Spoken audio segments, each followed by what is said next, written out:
আপনি খুবই গুরুত্বপূর্ণ একটা প্রসঙ্গ তুলেছেন।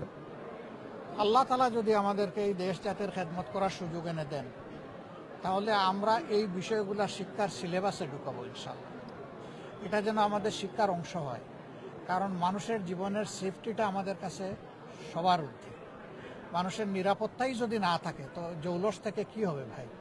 আমার গাড়ি আছে, বাড়ি আছে, সোনা আছে, খাড়ি খাড়ি, কিন্তু আমার নিরাপত্তাটা, যেখানে আমার কিছু দায়িত্ব আছে, সেটা আমি জানিই না যে এই নিরাপত্তাটা কিভাবে আমি নিশ্চিত করতে পারবো বা আমার করণীয় কিছু আছে।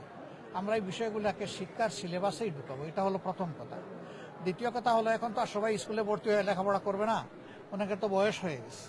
তখন সামাজিক মোটিভেশনের মাধ্যমে আপনি যেটা বলেছেন, সেটা মিডিয়ার মাধ্যমে, বিভিন্ন সামাজিক অর্গানাইজেশনের মাধ্যমে, এনজিও যেগুলো আছে তাদের মাধ্যমে, মসজিদগুলোর মাধ্যমে, বিভিন্ন উপাসনালয়গুলোর মাধ্যমে, বা সমাজের বিভিন্ন ক্লাব আছে, ক্লাবের মাধ্যমে আমরা সব জায়গায় এগুলাকে চেষ্টা করব মোটিভেশনাল প্রোগ্রামগুলো ইন্ট্রোডিউস করার। তাহলে আশা করা যায় যে অ্যাভয়েডেবল যেগুলা, সেগুলা থেকে আমরা ইনশাল্লাহ আল্লাহর সাহায্যে আমরা পরিত্রাণ পাবো। আমি নিজেই বেহুশ আর বললাম যে আল্লাহ যা করে ভালোর জন্য করে, এটা কোনো কথা না। আমার হুশটা খাটাইয়া, রশিটা বান দিয়া তারপরে বলতে হবে যে আমি আমার আল্লাহর উপরে তাওয়াক্কুল করলাম। আমরা ওইটাই বিশ্বাস করি। দোয়া করবেন। Thank you. আপনার প্রশ্নের মধ্যে উত্তরও ছিল। তো সবাই ভালো থাকবেন। আসসালামু আলাইকুম।